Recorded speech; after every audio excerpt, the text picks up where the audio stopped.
Muito bom dia para você, meu querido amigo ouvinte. Estamos começando mais um episódio do podcast Onde Tudo Já Lê. Conosco hoje sempre o nosso grande querido amigo Rodolfo Rossi.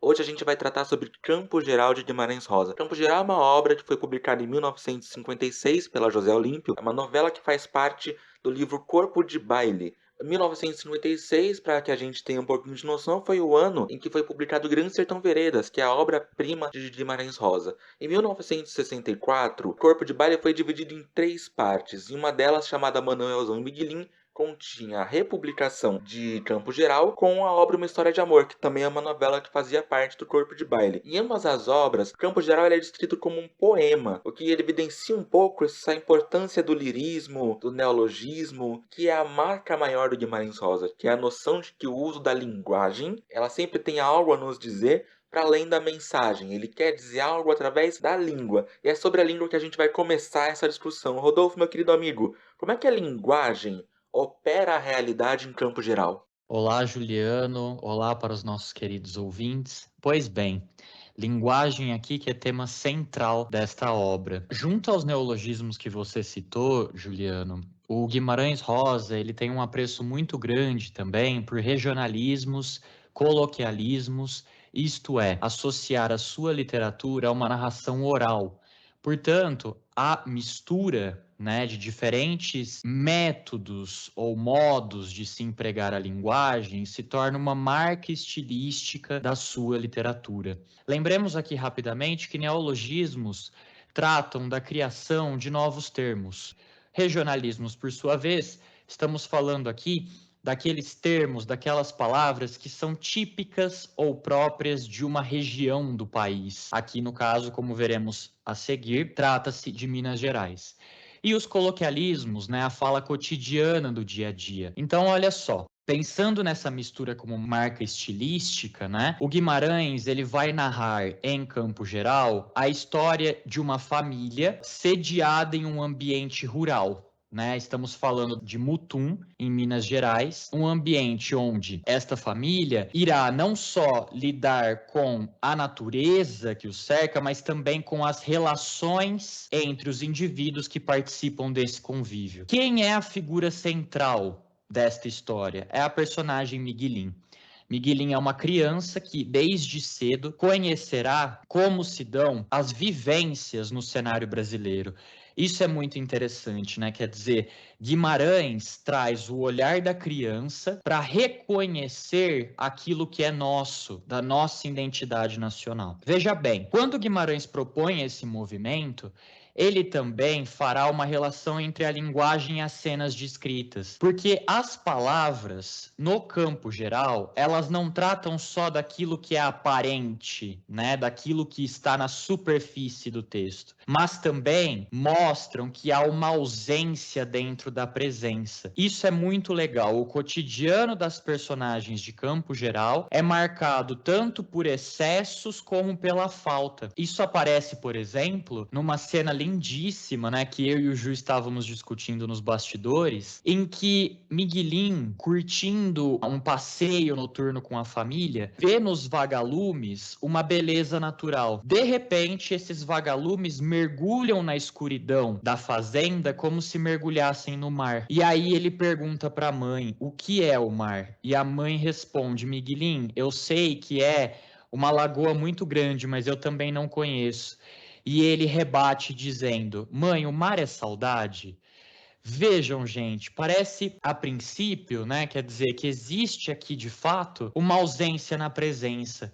Mas essa ausência na presença, essas minúcias que aparecem tanto no jogo linguístico quanto na narrativa, na relação entre as personagens, é o que formaliza a verossimilhança do livro com a experiência dúplice brasileira. Eu cito aqui um livro de Paulo Arantes, que se chama Sentimento da Dialética, em que ele resume este termo, que foi trabalhado por nada mais, nada menos do que Antônio Cândido e Roberto Schwarz. E do que trata o sentimento da dialética? Esses autores vão dizer que a experiência brasileira, ela é marcada sempre por uma presença e uma ausência. De um lado, né, vamos dizer assim, vamos comparar o Brasil com a Europa. A Europa, ela tem uma história milenar, né? Ela possui um fundo histórico muito expressivo, enquanto nós não temos este mesmo fundo histórico, porque somos um país muito recente. Isso significa dizer que nós não somos nem europeus, tampouco nós conseguimos nos enxergar enquanto americanos, porque ser americano significa a mistura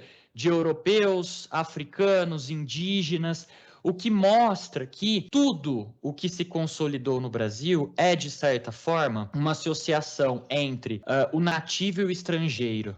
Percebam, são dois polos opostos. Isso vai significar que nós, dialeticamente, estamos entre ser e não ser o tempo todo. Sei que é bastante complicado a princípio entender essa questão, mas isso mostra muito do nosso país que está na narrativa, como podemos trabalhar a seguir. Ju, como que você pode explicar isso um pouquinho mais por meio da sua percepção desta obra? Rodolfo, eu acho muito interessante que você tenha citado o Antônio Cândido, porque eu vou retomar ele um pouquinho para a gente entender como é que essa questão entre nacional e estrangeiro, entre progresso e atraso, se dá na obra. Aos ouvintes atentos, devem se lembrar que eu já citei o Antônio Cândido no nosso 4º episódio, quando eu falei, trazendo para a área da tradução, sobre o exemplo que ele dá da carne que vira croquete, sendo a carne o espaço social, cultural da obra, e o croquete, o romance, o livro, o trabalho literário do autor. Dessa forma, o âmbito social ele se torna parte da literatura, mas a literatura não é somente âmbito social, ela tem forma e conteúdo. Cabe ao crítico entender onde é que está a carne e onde é que está o croquete dessa situação. Eu acho que em campo geral, dá pra gente perceber muito essa situação quando a gente leva em consideração que a obra ela é permeada por algumas marcas de modelos sociais, históricos, arcaicos no Brasil daquele momento, sobretudo a escravidão. A gente percebe o tempo histórico por uma personagem que é a única que vai nos trazer um pouquinho essa referência cronológica um pouco mais determinada, que é a mãe Tina, ou seja, ela é uma escravizada que fugiu do seu espaço de exploração. Nesse momento a gente percebe que a gente não está falando mais daquele Brasil escravocrata, a gente está num período à frente, o que nos leva a saber que essa obra se passa em algum momento da República Velha. Essa personagem ela vai ser muito importante para ressaltar pra gente como é que acontece essa demarcação histórica dentro da obra, porque ela também é a presentificação dessa organização social arcaica na realidade da família do Miguelin. Ela também é uma demarcação de como essa sociedade brasileira vai se construir entre o progresso e o atraso pela sua presença no espaço da família. Ela é negada nesse espaço por duas esferas muito importantes do convívio daquela família. A linguagem da mãe Tina, ela é tratada pelos familiares como uma linguagem selvagem, uma linguagem bruta, uma linguagem que chega a não parecer de gente, segundo eles, e também pelo controle social. A avó Isidra, que é uma personagem que presentifica um pouquinho esse catolicismo brasileiro, essa força da igreja na construção da realidade nacional, ela vai ter alguns atritos com as religiões de matriz africana que são presentificadas na mãe Tina.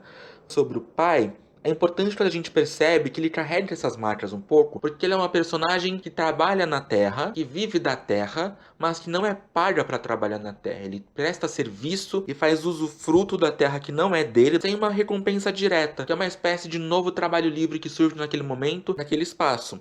Ele também carrega um pouquinho essas marcas entre o peso do passado e a necessidade do Brasil se mover para o futuro, porque ele carrega consigo o peso das relações familiares pautadas no patriarcalismo. E isso vai influir nas suas relações com os seus filhos. Ele vai despejar carinho a alguns, ele vai ser mais bruto em relação a outros, ele não se avergonha de punir seus filhos, principalmente o Miguelin, com um castigo físico muito bruto que quase o leva à morte. E isso, quando a gente para pensar num texto pautado na visão infantil, na visão das crianças, sobretudo na visão de Miguelin, isso vai operar num espaço, num jogo muito interessante entre a adivinhação e a realidade. É um espaço adulto um tanto bruto. Há traições envolvidas lá, há agressões, há mortes envolvidas nesse espaço. E ao longo da obra a gente vai perceber que esses temas são tratados pela ótica da adivinhação. Aquilo que é negado ao Miguelin, aquilo que ele não tem acesso, aquilo que ele não tem idade para discutir, ele vai adivinhando. Rodolfo, as crianças são parte muito importante da construção desse texto, mas especialmente duas que constituem um espaço de debate muito profícuo para a gente entender as características dessas personagens. Você pode falar um pouquinho para a gente sobre elas? Claro, Ju, vamos lá. Estamos falando aqui, evidentemente, de Miguelinho e seu irmão Dito, que condensam, de certa forma, essa experiência dual prevista na narrativa. Miguelin de um lado, né, inocente, puro, uma criança que realmente carrega consigo uma doçura daquele que experimenta o mundo pela primeira vez, e o Dito como sendo aquele que já nasceu experiente. É muito legal a gente pensar que Miguelin, sendo inocente, pode ser visto como uma tela em branco. E todas as cores da experiência na fazenda vão transformá-lo gradativamente. Dito, por outro lado, é aquele que lida com as situações como se fosse um adulto, como se já as conhecesse. Então ele sabe lidar melhor com aquilo que há de ruim na fazenda, que é a ferocidade, a violência, né? Que marca a nossa sociedade. A gente pode pensar nessa diferença entre essas personagens quando falamos, por exemplo, da relação deles com o pai. O pai não se dá muito bem com Miguelin. Por quê? Porque ele vê em Miguelin uma inocência, uma doçura que para ele, com as rudezas da vida no campo, torna-se incompreensível. É um universo muito distante. Por outro lado, Dito, mesmo quando faz travessuras ou quando toma decisões como derrubar uma árvore sem a autorização do pai, consegue lidar com o pai com uma argumentação muito mais madura, resolvida, decidida, como se ele fosse aquele capaz de mostrar ao pai que pode tomar as decisões corretas. Muito interessante que esses irmãos que se mostram tão diferentes frente aos desafios da vida são muito próximos no campo, né, não só da fraternidade, mas também na consolidação de uma amizade. Então, é muito legal pensar como esses irmãos condensam, de certa forma, a experiência brasileira que o livro busca transmitir e que a gente vai, né, evidentemente, destrinchar cada vez mais aqui ao longo da nossa conversa, não tenho dúvidas. Porque é a questão central do livro, né? Como Miguelin vê a vida, como Dito encara a vida e como os irmãos aprendem um com o outro. É muito interessante que a narrativa, ela, vamos dizer assim, ela promove uma armadilha ao leitor, né? Logo no início, Miguelin está com os dias contados. Ele vai morrer. E aí ele vê a morte como uma impossibilidade de crescer. Quer dizer, ele não poderá conhecer aquilo que ainda é novo para ele. E aí ele promove uma promessa, né? Ele fala, olha, se eu sobreviver desta doença que me assola em 10 dias, eu vou fazer uma transformação na minha vida, né? No 10º dia, ele fala, olha, vou morrer, não tem jeito, né? Estou na hora fatídica. E aí, olha só como a linguagem aparece de novo para costurar essa narrativa. Uma das personagens, o seu Aristeu, vai até a casa e, por meio do seu discurso, né, da sua fala, de uma narrativa que promete a Miguelin que ele viverá até os 70 anos, ele consegue dissipar o medo da morte. E aí a morte não assola mais o Miguelin. Ele consegue superar este entrave, ao menos momentaneamente. Por outro lado, à medida que a narrativa vai se consolidando, vai se desenvolvendo, há uma inversão da personagem que terá que lidar com a morte. O Dito pisa num caco de um vaso e corta o pé. E é muito interessante a gente pensar que cortar o pé, quando a gente retoma a mitologia grega, né, remete ao Aquiles. Quer dizer, o Dito, aquele que era imbatível, de repente sofre um corte violentíssimo no pé e cai de cama. A princípio, parece que ele vai melhorar, né? Mas o corte provoca outras doenças, o enfraquecimento do corpo do menino e ele acaba morrendo, né? O que é muito interessante é que no momento da sua morte, ele vira para Miguelin, né? Para aquele menino doce que está se deparando com a morte de um ente querido ao invés da própria morte, e fala, Miguelin, eu sei que você é sensível a ponto de perceber que existem tristezas na vida, né? Mas, apesar desses problemas que nos cercam, por dentro temos que ser felizes. Isso vai se tornar um paradigma para o Miguelin, né, amigo? Uma questão para ser resolvida. E evidentemente que não é uma questão fácil, né? Quer dizer, como lidar com os problemas do nosso entorno, com as dificuldades, com os bloqueios e ao mesmo tempo mantermos, né, a nossa identidade, vamos dizer, ter a cabeça erguida e ser feliz. Claro, claro. É muito importante quando a gente fala sobre a questão da relação entre o Dito e Miguelin, porque a morte do Dito, ela vai suscitar transformações na vida do Miguelin que vão aparecendo pouco a pouco, que vão sendo costuradas, que vão sendo construídas pela vivência do Miguelin. É o caso de Dito aqui. Durante a vida dele, sempre foi uma figura chave de conforto para a vida de Miguelin. Mas a partir do momento que aquela figura não está lá, o que acontece? E aí a gente vai chegar no momento em que o Miguelin, ele é meio que forçado a viver um período de ausência. Não é só a ausência do Dito, a gente vai perceber isso. A ausência do Dito, a morte da figura que era seu fiel da balança, o seu conforto, trazia maturidade, trazia uma consciência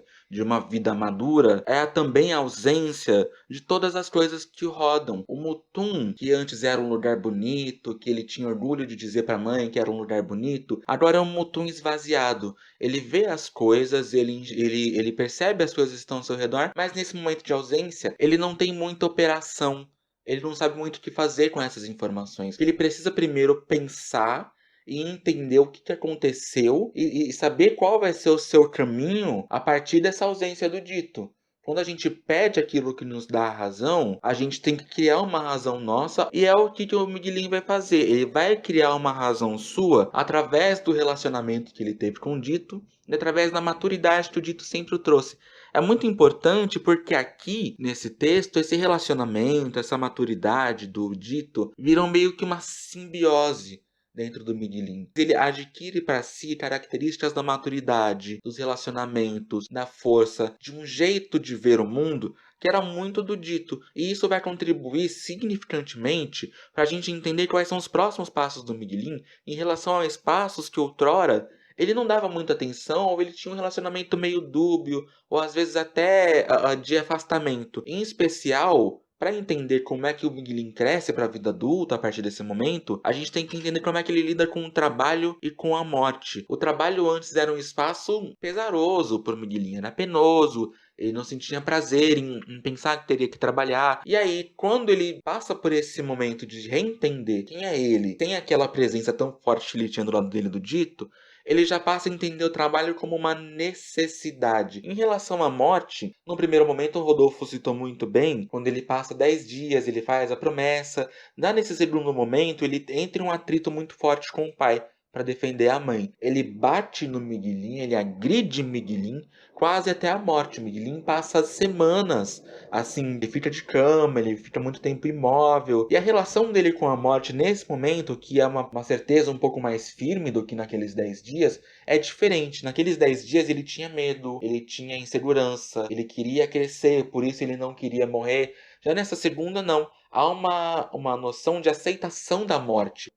É importante quando a gente percebe aqui a figura do pai. Ele é uma figura meio dúbia. Ele não sente medo, ele não se arrepende de agredir o filho quase até a morte, mas ele ainda assim ele se arrepende da possibilidade de perder um outro filho. Essa agressividade do pai vai retornar em outro momento, quando ele acredita que Luiz Altino, que é a pessoa que vai morar dentro da casa com ele, estivesse dando em cima da Yanina, que é a mulher dele, que é a mãe das crianças. E aí, ele mata o Luiz Altino, ele tem um súbito de loucura, ele enlouquece e ele se mata. Essa agressividade é muito presente, mas isso não impede que em dados momentos ele tenha lapsos em que ele consiga perceber uma certa maturidade para entender o emocional dele. E essa agressividade não é a única maneira de ver o mundo, que é meio obtusa, né, Rodolfo? A gente vê no próprio Miguelin um jeito obtuso de ver o mundo que vai se materializar mais pra frente na obra. Você pode falar um pouquinho sobre isso pra gente? Sim, amigo. É muito legal ouvir você falar, né? Porque dá para perceber que o pai que tá entre a violência e a doçura, né? Ele tem os filhos que tem, não é por acaso, né? Então, assim, existe ali nos dois filhos dele algumas características. E quando você fala, olha, o Miguelinho vai para as durezas da vida, ele se aproxima do pai por meio das durezas, né? Isso é muito legal. E aí chegamos ao final da narrativa. É isso que conduz o Miguelinho, de certa forma, a se reconhecer, né? A entender quem ele é, de onde ele vem e o que ele busca. Como a gente bem sabe, ao final da narrativa, um doutor distinto passa pela fazenda e vê que Miguelin é um menino que tem a vista curta. E o que é ter a vista curta? É a miopia, né? Ele tem dificuldade de enxergar longe. nós podemos dizer que essa dificuldade de enxergar aquilo que está longe é uma metáfora do bloqueio social que o Miguelin sofre, né, e que é confrontado muitas vezes por ele ao longo da narrativa. Quer dizer, há uma limitação que aparece por conta das relações ali estabelecidas e que essa limitação é o que conduz o Miguelin a ter, de certa forma, vamos dizer, a raiva que ele sente ao final da narrativa, que inclusive, como o Juliano bem mostrou, leva ele, o conduz a aceitar a morte, se isso for o que o destino reserva, né? Bem, esse doutor percebe que o Miguelin ele tem uma dificuldade, né, como eu estava falando anteriormente. E essa dificuldade, ela algumas vezes ela foi reconhecida por algumas pessoas, como por alguns vaqueiros do sítio, né? Como, por exemplo, quando o Miguelin brinca de jogar a ferradura para ver quem acerta mais ferraduras no poste, né?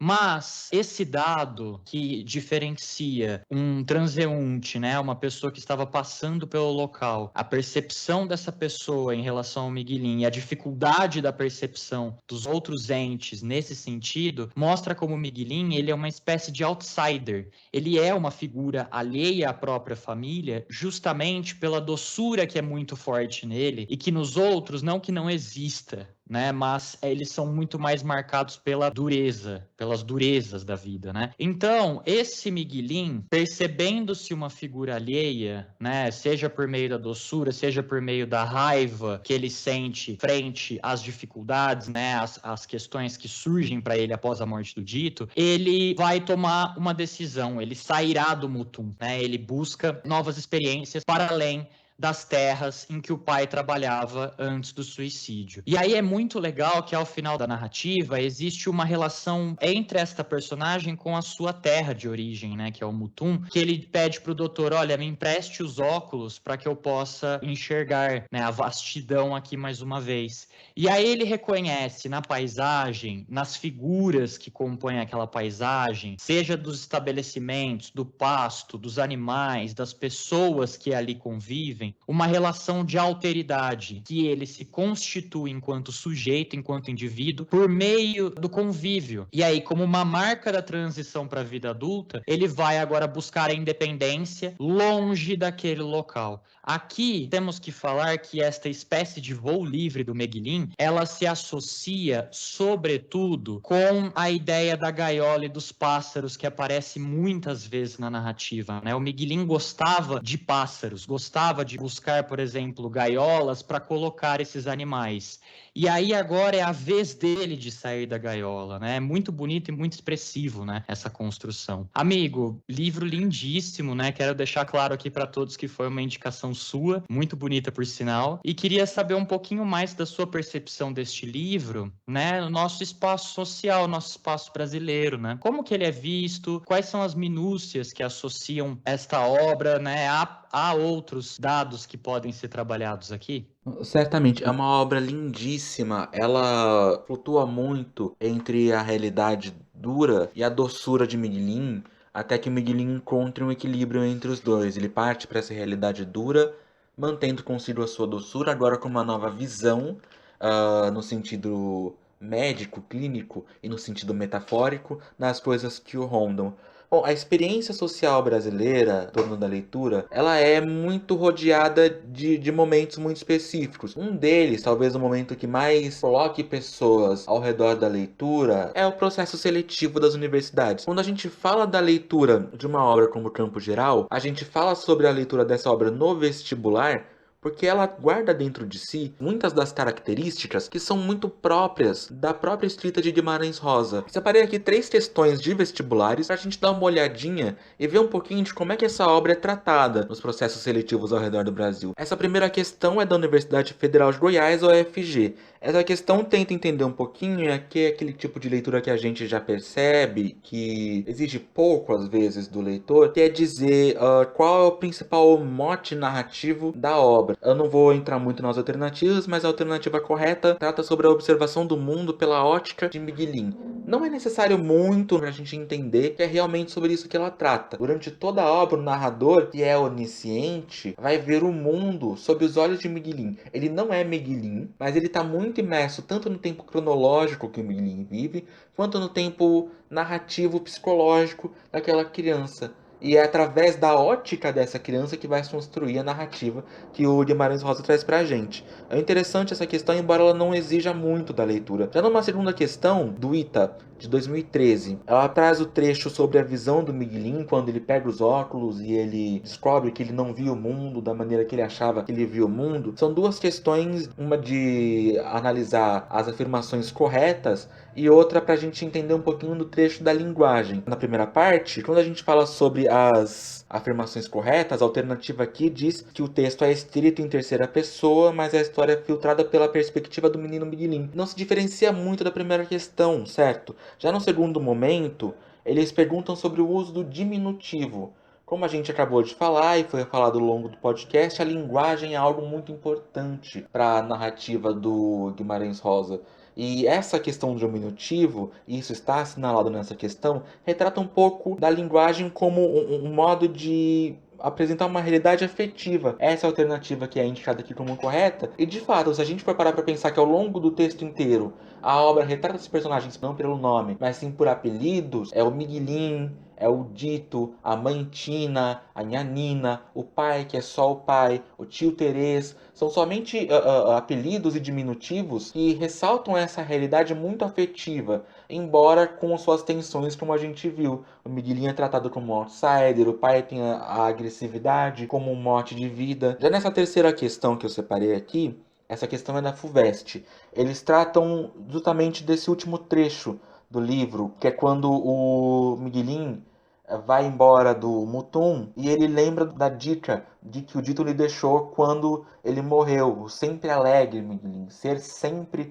alegre. Nesse trecho, a alternativa pede que a gente demarque o que esse sempre alegre significa nessa questão. E ele significa justamente essa lição de sabedoria do Dito e reforçada depois pelo Seu Auristeu. O Seu Auristeu é a figura que vai na casa do Miguelin depois dos 10 dias e descobre que ele não tá para morrer, que ele tá bem, que ele tá sadio. Então percebam, há um trabalho, embora não seja um trabalho muito elaborado, a gente não seja muito exigido em termos de leitura nessas obras, esses trechos, essas perguntas de vestibular mostram como essa obra ela é importante não só dentro dessa realidade social brasileira, e ela vai ser utilizada no vestibular, mas para representar a realidade social brasileira dentro de si. É muito interessante quando a gente pensa nisso, né, Rodolfo? Muito bem, Ju. Acho que você amarrou surpreendentemente bem a relação da obra com a nossa sociedade. Queridos ouvintes, obrigado pela presença de vocês mais uma vez e até a próxima.